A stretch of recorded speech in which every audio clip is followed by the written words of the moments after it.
And welcome everybody to the Monaco round 6 of the FIA Formula One World Championship, and round 6 at Monaco.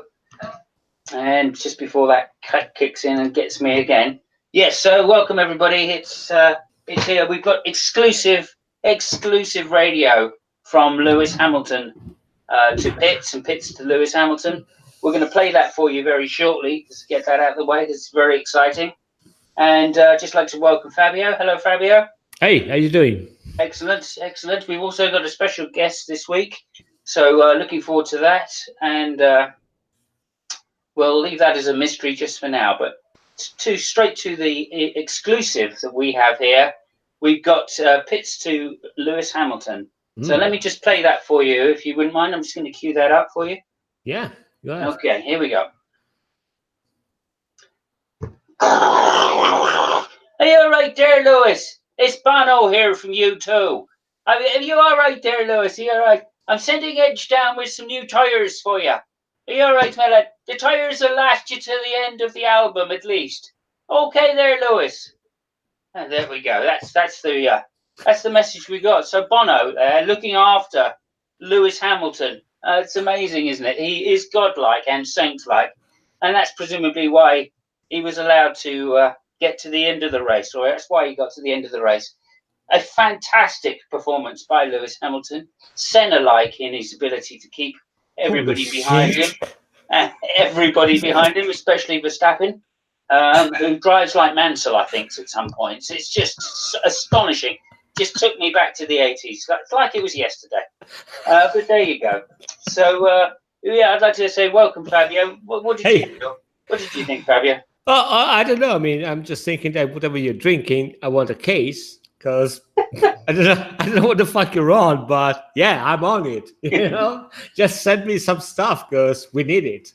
Okay, so what have we got lined up this week? Is there anything special this week? Well, I mean, the special thing is that we would like to have a tribute to Niki, to Niki Lauda, which passed. Niki who? Niki Lauda. Niki who? Niki Lauda. Niki who? Well, that guy. No, it's funny you say. It is that guy that, according to Lewis, he was the guy which called him, because if that didn't happen, he would have only won one world championship. Yes, indeed. That's what Lewis said. Not being sarcastic, not being a dick. Mm-hmm. That's what he said. Yeah, I think without Niki in that team, difficult to say, really. Well, but, that's what he said. So yeah, but then that's Lewis. Obviously, he's going to be politically correct. Lewis Hamilton. I personally, I think without Jesus, he wouldn't have had any of the titles. So, of course, that's my position on this. But Niki Lauda is very similar to Jesus in many ways, because obviously he survived death as well. Yeah. So there we go. It all wraps itself up in a big neat turn. The great Niki Lauda, though. I mean, one of the reasons I got into Formula One is because of his crash. So yeah, all I can say is he was a fantastic racer, one of the best. I mean, especially at such a young age, very, very reminiscent of the way Verstappen came into the sport as well. So I think that's amazing. The stories of him at Ferrari are just legendary, are they not? Yeah, they are. I mean, I think it was, especially when he was racing for Ferrari, he was a very peculiar kind of driver. He was always aware of the risks. Besides the famous 76 Fuji thing, but even before him, he had a particular attitude, a frame of mind towards the races, which it wasn't shared by most of his colleagues at the time. So yeah, I mean, that was probably one of the things which didn't make him really, really popular as a driver, because nobody really was questioning his talent. But as a driver, he wasn't really that popular, and he also had some issues with the teams he was working with. I'm not only talking about Ferrari, but even in Brabham, in Alpha, so it wasn't that much of a person which they would go and do everything they wanted for him. It was kind of a dick, but yeah, I think it was his attitude, and good luck to him. Anyway, so the race. I don't know what you want me to tell. I mean, I'm just saying that after Saturday, I said, I'm not going to watch the race because this is going to be fuck it. I mean, it's Monaco, okay? First of all, it's the most boring race ever. And also with that, what happened? I said, fuck it, I'm not going to watch. I actually was really glad I watched the race because, I mean, as far as Monaco goes, without rain, it was quite an interesting race. There were mistakes made.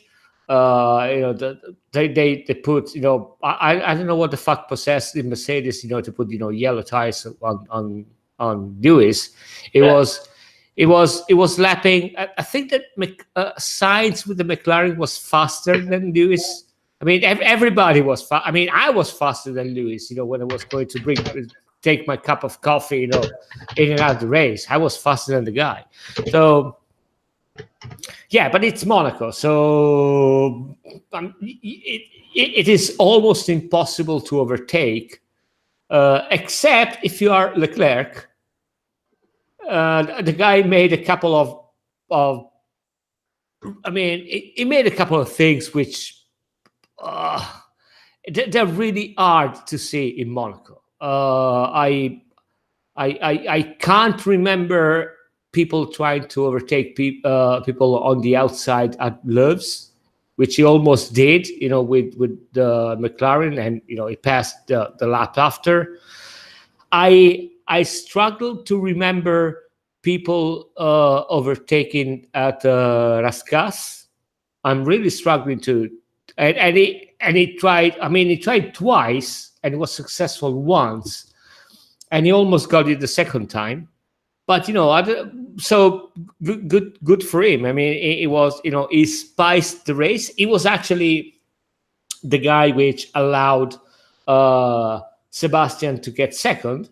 If you analyze the race, that was because of the accident, all the stuff. So yeah, as far as Monaco goes, it was an interesting race. But fuck me, it's Monaco. Yeah, I mean, likewise, it took me right back to one of the classics. I remember Mansell and Senna, or Senna just being shagged on terrible tyres, and Mansell coming into pit because he'd made a mistake, or there'd been a mistake made, and he came into pit, got fresh tyres, and was all over the back of his gearbox. I mean, just everywhere. But Senna just held his line, kept in the middle of the road, and there's nothing Mansell could do. It was really, really nail-biting race if you were a Mansell supporter back then. But he didn't have many laps to hold on. As I remember, it was like 8 laps or something like that at the end of the race, or 10 laps, because Mansell had to catch up first. Yeah. By the time he caught up, there wasn't that many laps left. Lewis actually had to hang on for like 20 laps, So that was quite exciting, I thought. And he did fantastically well, Lewis, to keep his cool. I did think some of the radio broadcasts were just driving me insane as he's whinging away like a true Brit. Yeah, I mean, whinging is middle name of Lewis, to be fair. Yeah. I mean, the guy is fast, never said otherwise, but fuck me if he's whinging. It's yeah, well, he's British. He is British, so that's going to happen. That's going to happen. That's part of it. Yeah. But he drove a fantastic race, no doubt about it. His tyres were definitely shagged. So I mean, he drove a good race. Okay, I don't consider it to be fantastic. Okay, let me. Let me just say why I think it is, and then you can just dispel that. Why I think it is because you could see that his front end was so gone at the end. Those last 5 laps, I mean, he was understeering every single corner to the point where it was really hard to keep on track, even. And this is Monaco. So driving Monaco with a really dodgy front end is very, very difficult. So for me, that's why I thought it was a really good race and a really good drive, just because what he was up against was so difficult. Go ahead. Yeah, but I guess it's the same reason why I said it was a good race, not a fantastic race, because it's Monaco, and uh, you can have the worst situation you can have. It is almost impossible to overtake in Monaco. I mean, I don't know if you remember uh, when Leclerc had his tire already shredded at the hairpin at Lopes, and people could not overtake him, and he was on free wheels. So I mean, I would have been really impressed if that happened in Monza. I mean, in Monza I would be all over the fucking place, but that's Monte Carlo. So I mean, I will give you, because I agree with you. His tires were shredded because they make a fucking mistake, but it's Monte Carlo, right? So it's not that difficult not to be overtaken. Well, I'm not so sure. I think with the pressure of someone like Verstappen behind you, with a front end which is trying to push you into every barrier, and that's why I said it's not a fantastic race, but a fantastic drive. I think his Yeah, I mean, skills were spot on there, because it, he knew exactly how to push the car at the right times, which when I think back is what Senna did. Senna was just really good at being slow in the right places, so Mansell's new tyres couldn't do anything. yeah, but I mean, Lewis was lapping 2 seconds slower than he was lapping, and he was able to win. And my point is that he was able to win because the track was what it was. That's all I'm saying. So no dispute there. No dispute there. Yeah. I mean, if he was in the same situation in almost any other track, it would have been, probably would have been lucky if it was, eighth or ninth. Yeah, well, I think if his rear tires had gone, then I think that it wouldn't matter. Even at Monaco, he wouldn't have been able to keep ahead, right? It's because his front end didn't go till right at the end, and that's the skillful driving. He's keeping himself out of the wall with no front end. Yeah. The second point is keeping his rear tires in for the entire race to make sure that he still had the acceleration out of into the tunnel and the other place down the straight. Yeah. Okay. Yeah. So anyway, I think we agree on the gist of it. Yeah, I think so. Yeah. Leclerc, I'd just say, actually, I thought he was a bit. It was a bit of a poor race. Yes, I know he made some dramatic moves, but Rascasse is your standard overtaking place at Monaco, as Alonso showed back in the 90s or whenever, in the 2000s. That's the place to overtake. Well, and I think with this, he was unlucky to have a crash, because the second car that he overtook, can't remember who it was. I think it was someone like Norris. Hulkenberg, yes, Hulkenberg. Yeah. Hulkenberg was just being, a complete bastard, and really should have seen it coming. Although it was a huge lunge from way, way back. Okay, just like to welcome our guest, Yales. How you doing, mate? Oh, I'm doing good, thank you. Sorry, my headphones shit the bed, and had to go out and buy new ones. And no problem. Now these ones are really comfortable, but you know what? I'm gonna stick it out for you guys. How's it going? Yeah, it's all good. It's all good. Welcome to our show. Thank you. I'll be here. Good. Did you see the race? Monaco or Indy? Monaco. I only saw literally the last lap, but I caught the highlights and. Good. Yeah. So, what did you think overall?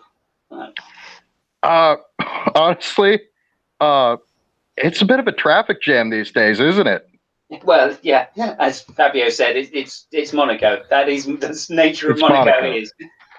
So yeah, you're never going to get an open race, especially with the cars this size.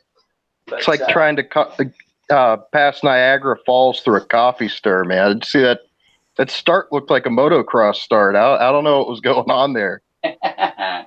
Yeah, I mean, and to think the cars have got 1,000 horsepower, isn't it? It's quite crazy to think that they can actually race around there.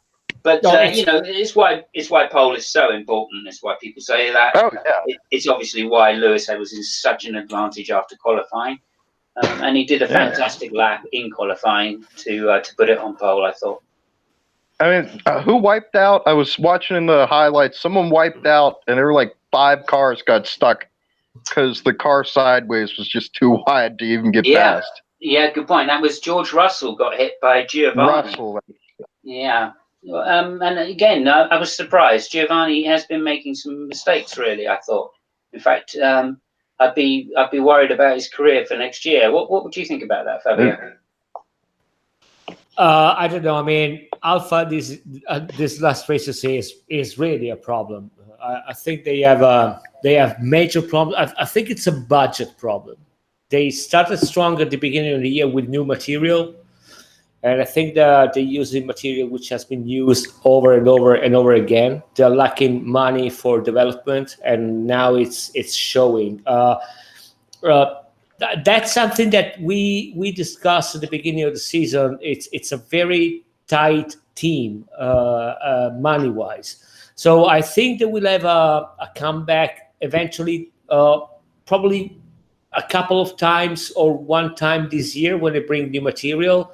But other than that, it's really, I think it's fatigue of the old package, car especially. So. Yeah, I mean, I think once we get to Monza, somewhere like that, I think they'll probably show good at somewhere like Monza, especially with Kimi in the car, of course. I'm surprised at Giovinazzi, but because he's so highly rated, and I'm just surprised to see him making this many mistakes. He must be very frustrated in that car. Yeah, I mean, I guess the frustration is there. I mean, you can see usually when that happens, you got to keep in mind that if there is a psychological chain in the in the team, the driver is the weakest link. So when things go bad, yes. So when things go bad, that's usually the first link which cracks. And I think Giovinazzi is showing. The only reason why Kimi is not showing is because, honestly, Kimi couldn't give a flying fuck. I mean, he likes to race, and he would love to race with a fucking bicycle over there. So absolutely, he's finished. I'm not saying he's not frustrated, but he's way more poised, in all this situation. Kimi's the racer. Go ahead, Yos. Yeah. Like you said, no, I agree. I was just agreeing. I said, Kimi's a racer. He comes from, the guys in Finland, they have folk racing, which is like cross between a race, like rallycross and a demo derby. So, like, he's just that, archetypical Finnish racer who'll just race anything. So I agree with you. Yeah, he has been known to race reindeer, I think. Yeah, and I mean, the guy has been, that was the 300 Grand Prix which Kimi has raced. So wow. I don't think he needs to show anything to anybody. It's got one world championship. He's been racing 300 Grand Prix, and he stopped and then he came back. So I mean, if there is a guy which should wear the badge "fuck you" on his helmet, that's Kimi Räikkönen. Absolutely. I was just about to say 300th Grand Prix, first Grand Prix. Kimi doesn't give a shit. And that's why I love the guy. He's just there to race.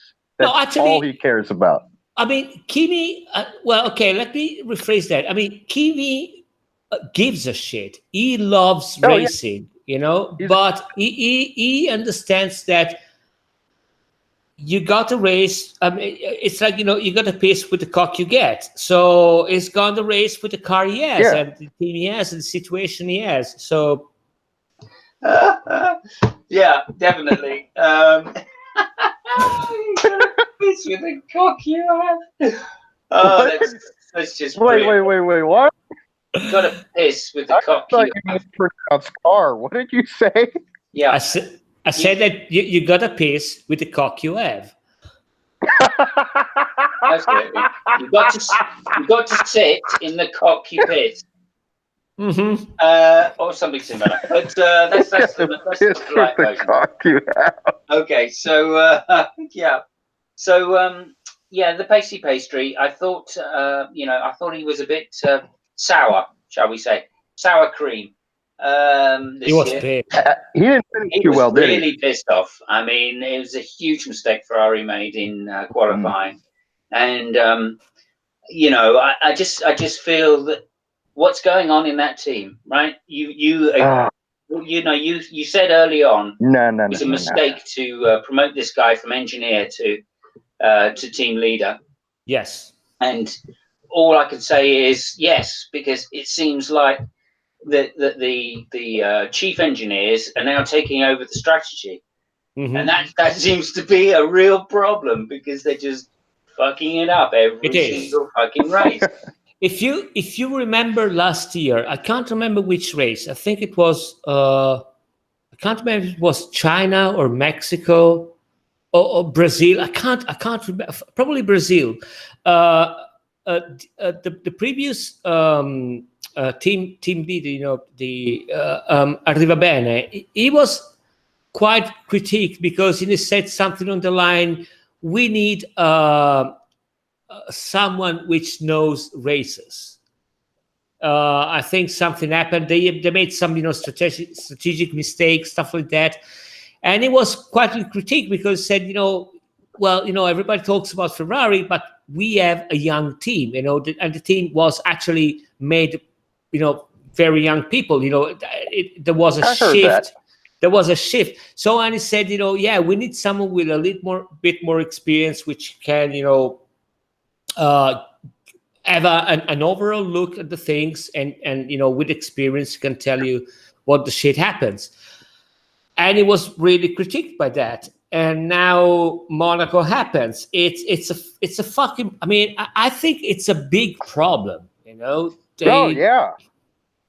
They didn't take into consideration the fact that because what happened with Leclerc on Saturday? It is comprehensible if you read it in a way like in this way, because they had a time, they figured out what was the delta that the other car were increasing, and say, okay, we are in, and actually they were, and actually they were right. Yeah, I thought they were right. Yeah. What they didn't consider is that, and again, I'm blaming the track. Monte Carlo is a track where the longer you drive, the faster you go, because the more confident you are. That was the delta that they did not take into consideration. Yeah, I would tend to agree because Lewis did a 10.1 in practice, I think, which is hugely fast, and that showed that the track could ramp up more than it was. But I was still surprised because, literally between the two sessions, or between them saying Leclerc shouldn't go out, the track got at least maybe 0.6 of a second faster. Just track evolution, which is a huge amount. I missed but you're right. So it is a huge amount in 10 minutes, So I'm not surprised that they made that decision. Sorry, that's the point I was trying to make. So I don't think that the track got 0.6 faster. The drivers got 0.6 faster. Yeah, because it's a track where, again, you got to be really confident driving in Monte Carlo, and confidence comes from the longer you drive in there without crashing your car in the barriers.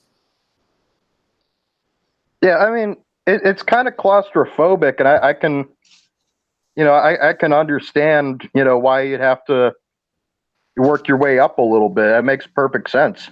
Yeah. Yeah, and either way, though, it's still a huge mistake not to at least send him out with the anticipation of maybe having to go faster, right? And that's to me where they just completely failed. Yeah. Not to even send him out to give him a chance. It was obviously was the huge mistake. But I can't see the sense in not sending him out, at least to do a slow warm-up lap in case he needs to go for a flyer at the very last second. On that point, we agree. I mean, that was a thing which is unexcusable, especially from a top team. That is something which should not happen. What I was trying to say is try to explain what was the rationale behind it. And again, it's a shitty rationale, but that's what they followed, and it brings back to the point you made before that they've been drilling the same hole for 6 races right now. Before the beginning of the season. Yeah, it is run by people which should not be running a racing team. Yeah. It's that simple. Yeah. Okay, I mean, I think we've done Ferrari over a kipper. There is one more thing I want to say about Ferrari, and I don't know if you agree with me. I hope you will, but I want to talk a little bit about Sebastian race. I think that Sebastian race, he raced as a champion. He touched the barriers, I think, on Thursday, on Friday. Well, not on Friday, not on Friday, but he touched at least 3 times, and he kept fucking going. Now, I mean, if you touch the barrier in Monaco, you're usually, you think 2 or 3 times, before going at it the second time. He raced. With the material he had, with the car he had, I think it was astonishing, the way he raced. Yeah, I was a little bit disappointed in that, Max, was a bit careless. Now, maybe it's because he's young or whatever, but I don't think that's an excuse we can say. He really gave Sebastian that place. So I'm not sure if I'm a champion, but nonetheless, you have to be there to win the races or to be in position, and he was certainly there. So you can't say fairer than that. Max was a better drive for me than Sebastian did. Sebastian was just a little lackluster, which he's been all season, because clearly he doesn't have the legs to challenge Lewis. And well, I mean, you got to take into consideration. You got to take the package in consideration. I think that Sebastian on the Red Bull would have been a different race if it was raced on Sunday. Yeah. So you got to take into consideration the kind of package that he had, and the thing that I was really positively surprised. Again, it might seem a little bit too much for me to say that, but if you touch the walls 3 times and you keep going at it, I mean, it takes balls. There is no. It does take balls. I was just about to say it. There is nothing much to say about it. Especially. You know what I think it is? Go ahead. Sebastian, he's the veteran on that team, though. He's the guy that's, it's not new to him. It's not as scary to him. This is a day at the office. Yeah. With the pastry, he's still, Wonder Boy. He's still the young kid. Listen, I mean, Leclerc is young, okay? The main problem with Leclerc is not Leclerc. The main problem with Leclerc is not Leclerc. It's the journalists, it's the TV, it's all that shit. Because if you remember what the fuck Max Verstappen did in his first year at Red Bull, I mean, if you compare it to what Leclerc is doing, I mean, Leclerc has won the championship at least 5 times compared to Verstappen. He's way more consistent. He's way more serious. He's way more, poised. He knows when to do things. He's been unlucky this year because, Baku would have, he should have, not Baku, Bahrain. He should have won Bahrain. That happened. But, so he's way more consistent. People is very pressed because of the team he's in. Yeah, I completely agree with that. And, clearly he's an outstanding young driver. Yeah. And he's going to be a future world champion, more so than Verstappen. Yes, I mean, think about owning a team. Okay, now, would you rather have as a young driver Verstappen when he was young, at the beginning, or Leclerc? Because the difference between Leclerc. the difference between the two is probably, I don't know, $2 billion in material, which Verstappen is going to destroy in the barrier, right? So he was kind of like he was supposed to be the second coming of Schumi when he came up. I mean, Yeah. Verstappen. I don't think he was that good because his dad wasn't ever Well, they that were good. hyping him up. But That kid. that's not the point, really. The point is, I think that Leclerc is a fully developed young driver, and that's what's amazing. He doesn't seem to have any real weaknesses other than maybe his inexperience, yes. which is easily taken care of just with a couple of years racing. Now, maybe he's gone into Ferrari. Villeneuve wasn't polished. Hang on. Maybe he's gone into Ferrari. Maybe he's gone into Ferrari too quickly, right? And that's an argument that could definitely be made. Maybe he should have been a better funded Sauber or Alfa Romeo team. Maybe that's the way the Ferrari should have gone and kept Kimi where he is. But clearly there was an issue last year. Hang on. There was an issue with Kimi last year. Yeah. With him and Sebastian, and that's why I think they had to bring their plans forward. And it's really cost them quite a lot, it seems, this year. That would be my view of the whole thing.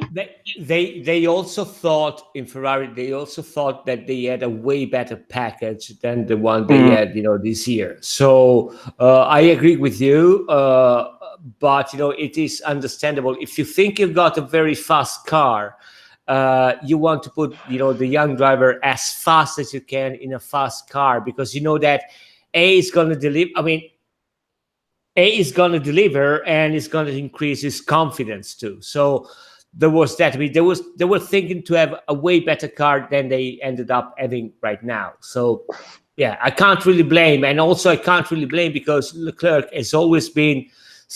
He had a very close contract, but still, you never know, right?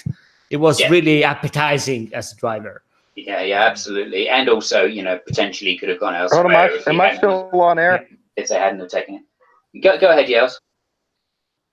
No, I'm just wondering if I'm still on air because, I don't know, my tablet did something weird here. Yeah, you're still here. Yeah. Let me check. Yep, you're still here. Oh, here it is. Sorry. No, I just backed out of something by accident, I guess. I can't see you guys on screen, but I can. No worries. There we. No worries. Okay, so there's that. I would say, Ricciardo was unlucky. Yes. He also drove a good race, as expected. He's a Monaco specialist, so no real surprise there. But he got unlucky with the safety car. I think. Who else are we talking? Gasly did well. All of the young guys seem to do well. I thought, but considering it's such a difficult race, not as well as the experienced teammates, but that's what you expect. Go ahead. Sainz did a very good race. I liked him. Yeah, absolutely. He was thrilled with his result. Yes. And it's his first decent result this season as well, so not really surprising. He's been outshone by Norris, really, which is surprising considering how highly rated Sainz is. Certainly when you compare it to the rubbish that was talked about him and Ricciardo going back. Yeah, there was something weird. I think there was something weird with Red Bull's engine. It didn't seem to me that it was as fast as it showed to be. That was just my impression. Again, Monte Carlo is not really telling anything, but you can really tell. Yeah, but the engine didn't seem to me to be as to have as many performances as it used to have.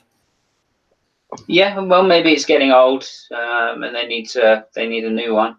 That could be the problem. The drop off might be more extreme than some of the other teams. It is a young engine after all, so I guess there's possibilities there. But again, I just don't think you can tell at Monaco because you can't. Even if you can put that power down, you can't use it for long enough. We will have to see what happens at the next round. Yeah. Okay, so that's cool. I think Monaco was a general success this year. It kept me on the edge of my seat anyway. Oh yeah. Happy about it. I took a look at Hamilton's tires towards the end, and Hamilton was talking about the tires. I don't know if you guys covered that, but did you see the uneven wear he was getting from all the camber he was running? Yeah, that's quite standard, really. Just like 60% of that was burnt up, and like 40% was like virgin rubber. Yeah, that's typical on Monte Carlo. They Yeah. run absurd numbers on camber. So yeah, that's pretty to be expected. You know what they got to do is between pit stops, they just got to flip the tires inside out, put the inside on the outside, outside on the inside. Yeah, I mean, we've seen some crazy shit in Monte Carlo, like someone getting out of the pit with 2 tires of one type and 2 tires of the other type, or people going to the pit stop and the tires were not ready. So yeah, tires in Monte Carlo, it's a story by itself. I've seen a fatter contact patch on a bicycle. Yeah, potentially, and again, with Lewis, he did manage his tires extremely well. Again, as you said, why they put the mediums on? I mean, I don't know. Maybe they were expecting it to go to the end okay, but clearly they were at least 10 laps short, which is exactly what Pirelli predicted. He kept screaming about the tires. It does seem strange that they didn't put the hards on, considering how early they changed the tires. I think they were either hoping for rain or for another safety car. So yeah. I mean, there is no other possible explanation. In rain, I think. I mean, the third explanation is that they put the wrong set of tires, which I kind of believe that. So it's either they were waiting for. Keep in mind that when they changed the tires, even there was some raindrops on the cameras, and Sainz made a team radio saying it's his rain. So it was raining a little bit. Yeah, absolutely, and I don't think they put the wrong tires on because they also put the mediums on. Valtteri's car, it's only because he had to pit again that because of the unsafe release by Verstappen that they managed to put the hards on. Yeah. Otherwise, he would have been done as well. But again, it's maybe a strategy problem that with Mercedes there, and that they sacrificed Valtteri for Lewis. So but then in the race, so it's what you would expect. Yeah.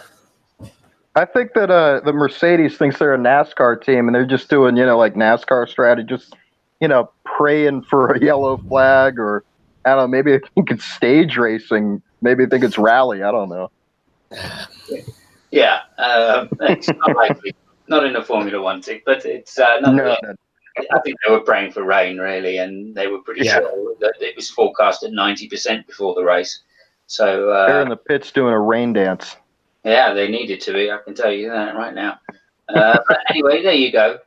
Did you think the penalty on Verstappen was fair, considering that pit lane? I mean that's a long diatribe. Yeah, because if you look at it, he was in a position he ruined the other Bottas race. Yeah. So is it fair for the guy to keep being on the track? I mean, I don't know. Honestly, I don't know. But I mean, again, what else do? You make it go through the pit lane. He is going to lose 30 seconds. You give him a black flag. It's it's tricky. It's hairy. Keep in mind that while it is true that the penalty was for unsafe release, that's only the technical term. I mean, the release was not unsafe. The main problem was that when he got out of his pit position, and keep in mind that this also has got to be blamed on the track itself, where the pit lane is very narrow. What basically happened is that it's not as much that it was an unsafe release. It was that it didn't give enough space to Bottas. If it was any other track, it could have stayed a little bit on the left, and nothing would have happened. It wouldn't have been an unsafe release. But because it just didn't give any space to Bottas. Bottas was already on the wall Yeah, I completely agree. Yeah, So it's maybe if there was more space down there, he could have stayed left, got in, tucked in behind Bottas, and avoided any kind of penalty. But even if he'd done that, I still think because of the narrowness of the Monte Carlo pit, then the chances are he still would have been done, just of how close he was to the other pits. Yeah, I mean, I thought about that. He could have, let Bottas go by. I think that at the time he took the risk, and I honestly cannot blame the guy because I don't know if you remember, the what happened at the time. He could not have possibly let Bottas go by without Vettel going by. So it wasn't just the fact I will leave Bottas. No, it's going to lose 2 positions. And 2 positions in Monte Carlo, especially if you have a Mercedes and Vettel and a Ferrari, means that you're going to go behind those guys. There is no way in hell it's going to be a parade. Yeah, and I guess that means that the 5-second penalty was exactly the right penalty because he lost 2 positions. Yes. So, there you go. But anyway, I guess that gave Vettel the advantage over Bottas, and that's a bit unfortunate for Mercedes. Yes, that's the only thing which Bottas can complain about. But hey, you cannot honestly say. I mean, to be fair, they are the best car. There is no way around it. But you cannot honestly say that Mercedes has been unlucky this year. Oh no. They've been flawless, and everybody else has been giving them the races. Dominance. Yeah, I mean they're the best car, but they've also some stroke of luck, deserved. I'll grant you that, but Don't make me say money again. Yeah, exactly. Well, that's what this game's about. Ferrari's still got a big budget. It's not like Ferrari's like an underdog. I mean, they should be able to compete with Mercedes, but Mercedes is just killing it out there. It can't. They're unstoppable, especially with Hamilton. Yeah, completely. But the problem in F1 is that you cannot possibly do that mid-season.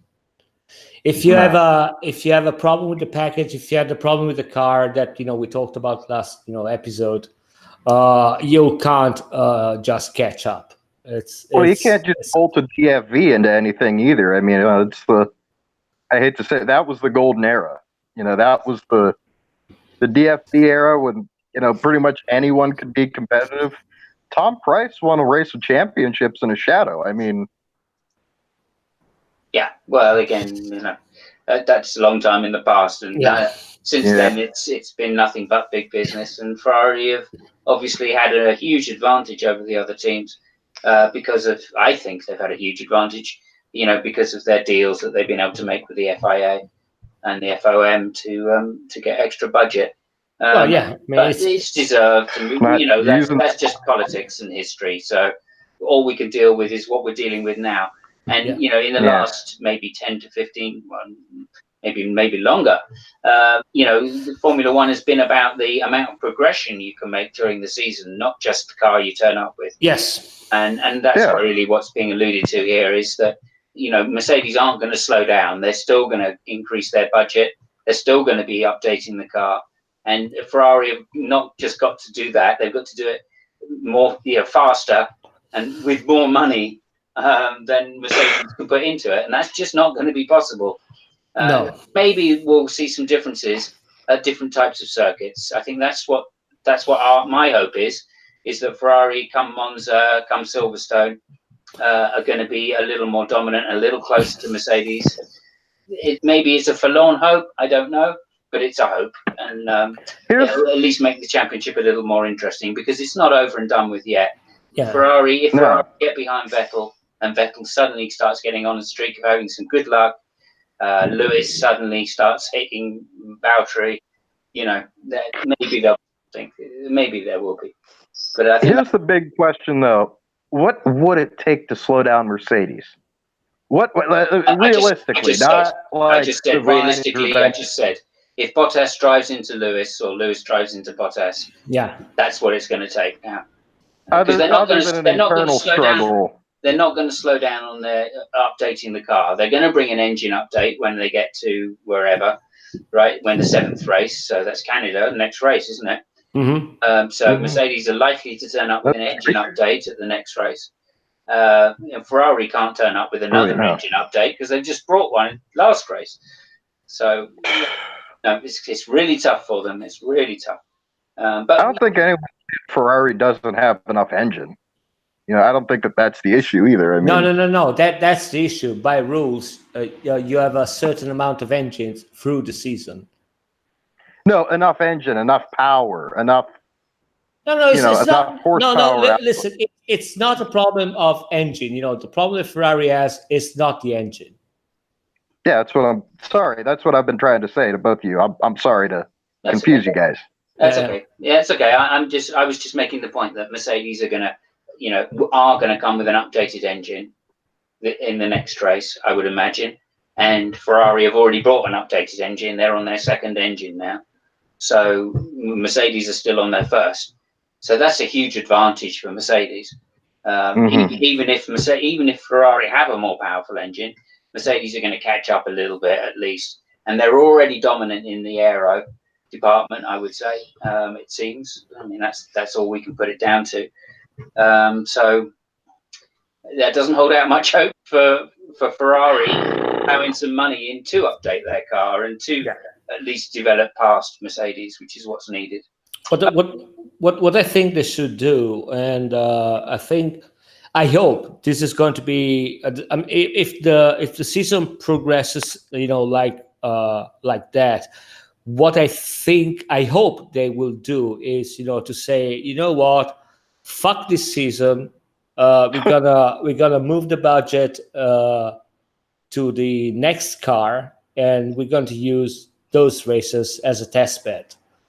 That's something. That'd be a smart move. That's something which, for example, happened in Benetton. I can't remember the year, but it was the year before Schumacher won the championship. That was the exact same situation that Ferrari is in right now. Briatore made the decision to say, okay, fuck it. I mean, we're not going to catch up. We're going to use the season as tests, basically, and we're going to switch all the budget to the next car and fuck it. There's nothing wrong with that strategy. I like that strategy. Yeah, I mean, it's a difficult strategy because it's not a painless strategy, because you can do that, but the side effect of that is that a lot of heads are going to a lot of people are going to jump out of the window. And there are some things which are happening. There is a Simone Resta, which last year went to Sauber and now is back in Ferrari. And do you remember, Simos, do you remember that guy? Is the guy which I told you, I think at the beginning of the season and even at the end of last season, when they told you this guy's going to go Sauber, and he's a good guy. I mean, he's a very good engineer. And I mean, you can see at the beginning of the season, I mean, the car was really interesting, the Alpha one. Yeah. So he's a very smart guy. Well, we'll see what the fuck happens. So he's already back. We'll see what happens. There's going to be changes, through the season in Ferrari, especially with those results. And we'll see what the fuck happens. But yeah. Yeah. Silly season. Somehow they've got to get a strategist in there, which is going to make the right calls. It seems, Jock Clear is just not the person to be making the calls. No, he's not. And he's proven that in terms of looking after Leclerc and trying to make strategy calls for the team. Seems to be a conflict of interest, and it certainly will be more so because if they don't get behind Vettel, if they don't make Vettel the number one driver and make Leclerc, as is the standard Ferrari practice, if they don't make Leclerc the second driver which just supports and gets in the way and does everything needed to give Vettel the best chance to win, they've certainly got no chance this season at all. Yeah, absolutely. Maybe they've got an outside chance if they do that and go back to the standard Ferrari strategy, which I would expect they would. But there you go. Okay, so anything else you want to say on the race, guys? No. Yeah. What about Checo Perez? What was the whole deal with him? I heard there was something with Checo Perez. Yeah, I think there was. He was a bit unhappy. He almost ran over a couple of track workers. What was that? Like, were they running out onto the track? Like, I hate to say it, but it was like a Tom Price scenario, or? Yeah, I think they were just trying to clear up rubbish, and he was hacking around to try and catch up. So It's 2019. You know, you got to know not to go out onto the track. So that makes sense. yeah, and just to put this in perspective, I think the Monaco marshals are a different set to the standard set that you get of most races. The marshals do tend to travel around the world with at least a select group travel to quite a few races, but a few tracks have their own marshals, and I think Monaco is one of them. Yeah, maybe the standards are not so consistent as They should still be standard marshals, so they should still be, knowing that you can't just run out onto a live track. That's sure. That's how people get hurt. I don't like seeing people get hurt. So yeah, I think the track was yellow flagged. It's just that under the circumstance, it wasn't double waved. It was a single waved yellow. But again, I could be wrong, and I'm not sure of the actual circumstances. So maybe it's a bit out of place for me to say that. But I will say he finished ahead of Stroll. Yeah, for once, yeah. For once. I mean, again, I think Stroll was a little unlucky, really, considering. But, there you go. He did show his inexperience by getting in the way a couple of times. But isn't fuck all you can do at Monaco. It's just that smaller track, So maybe we can't blame it. Anyway, I think that's fine. We're on to Stroll's home race. Speaking of Stroll, nice. Canada. Next time we're at Canada. Canada is traditionally a power circuit, rear end limited, I think. So Ferrari have got a good chance at this one. I'm hoping.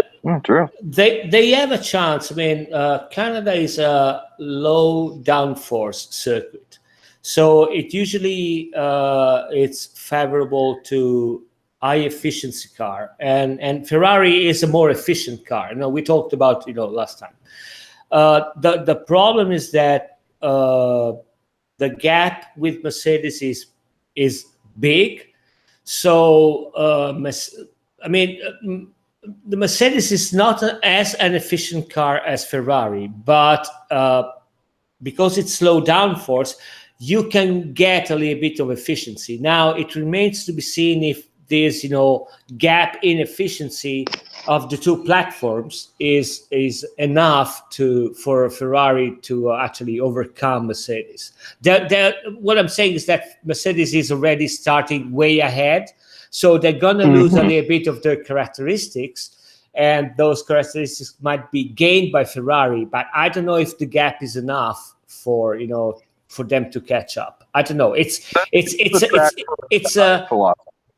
a crucial race for Ferrari because besides Bahrain, this is one of the tracks where they should show if the project is total garbage or if there's some if it's possible to improve it a little bit. Indeed. Yes.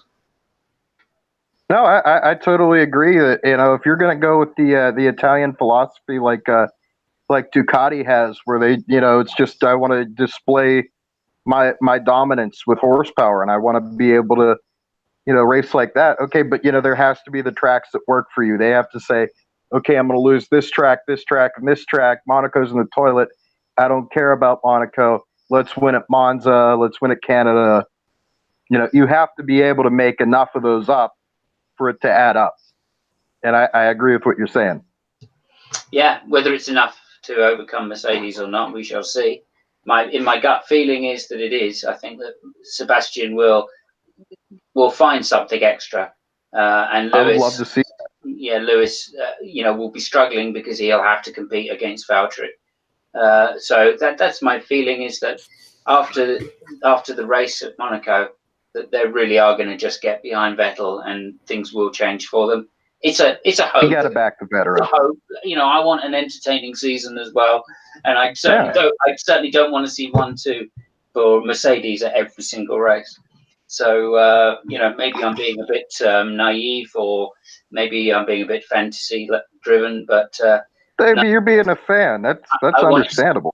I want to see Ferrari do better.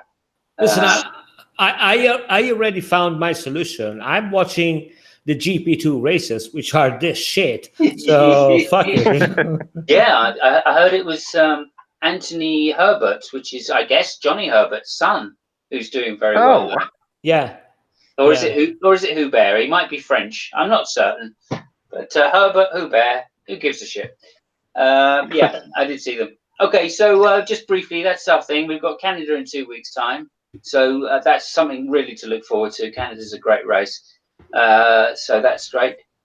Just a quick mention then, if you wouldn't mind, on the Indy 500.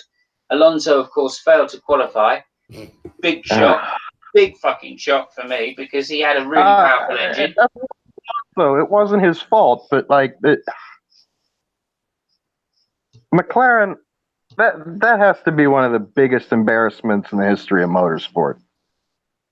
Well, maybe not the biggest, but it's certainly it's there. It's up there because I think he never really got to grips with it, because I think even I feel bad for him. Even through the test days, he was running like a 228, 227 miles an hour average. When it came to qualifying, he did 226. So clearly that's the wrong way. You would expect the track to rubber in and get faster, not slower. And if you go slower, of course you're not going to qualify. Well, so he dropped out. One of the things, apparently, from what I read, is that the people in the team, the McLaren team, which was there, the people was really, really, really rubbish. One of the problems that Alonso had was basically that his car was touching the ground, and they could not figure, for the sake of it, how to raise the fucking car. I mean, that was astonished. There was the other thing when he crashed. This was the other thing when they crashed, and he wasn't the only guy which crashed. So I read something on the line that the other team which crashed the car, they were able to basically rebuild the car in 4 to 5 hours, whatever the fuck. While the guys in McLaren, in the middle of the night, they were still trying to fix the car, to put the car back together. So it was really an embarrassment of the team that was there. And this isn't my strategy. I mean, this isn't my belief in terms of real life, but in sport, this is absolutely my belief is if you're not strong enough, then go home. And I hate to say it, but if you can't do it, and I hear part of the reason his car was so low and it was hitting the ground was actually because they had difficulty converting inches to millimeters. The team themselves, they did some bad math on it, and they had a car that just scraped the ground. I don't know if the problem is that if you're incompetent, stay home. I mean, fuck it.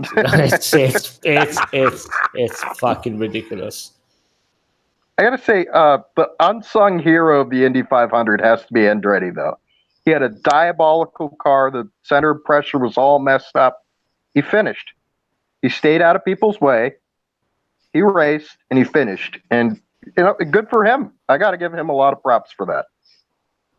Yeah, absolutely. And actually, I did watch the race, and it was a good race. I think Rossi was a bit unlucky, to be fair. It showed that the power of the Chevrolet engine showed, and because it came down to that, it came down to the fact that it was easier for the French guy, Pagenaud. Pagenaud to get by and stay ahead easier than it was for the Honda to be able to draft the Chevrolet.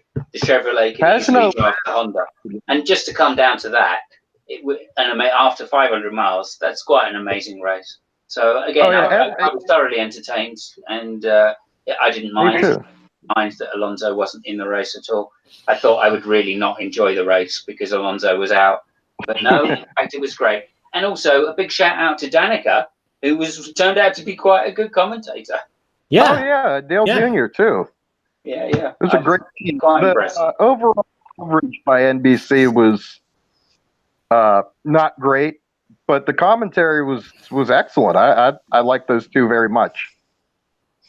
The big shout out. How many cars were there? 40. How many were there?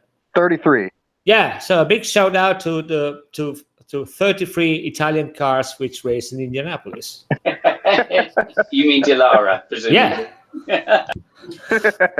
Hey man, I mean, again, remember what I told you? Credit You got to where piss credit's with the due. cock you get. Okay, so Ferrari is shit, but fuck me, we got 33 cars over there, and they all built like 2 hours from where I live. So fuck it, right? Okay. I thought Haas had a Delara chassis. Haas as a Dallara chassis, yeah. Yeah, I don't know what's going on then. Delara, can't seem to make Formula One chassis. Well, no, it depends on how much money they have. That's another problem. Yeah, that's fair enough. That's fair enough. And maybe I'm teasing a little. Okay, look, I'd like to thank you both. Happy Yoel to you. Thank you very much for joining us. We really appreciate that. Thank you. I really appreciate coming on. That meant a lot. Thank you. Okay, and of course, ciao to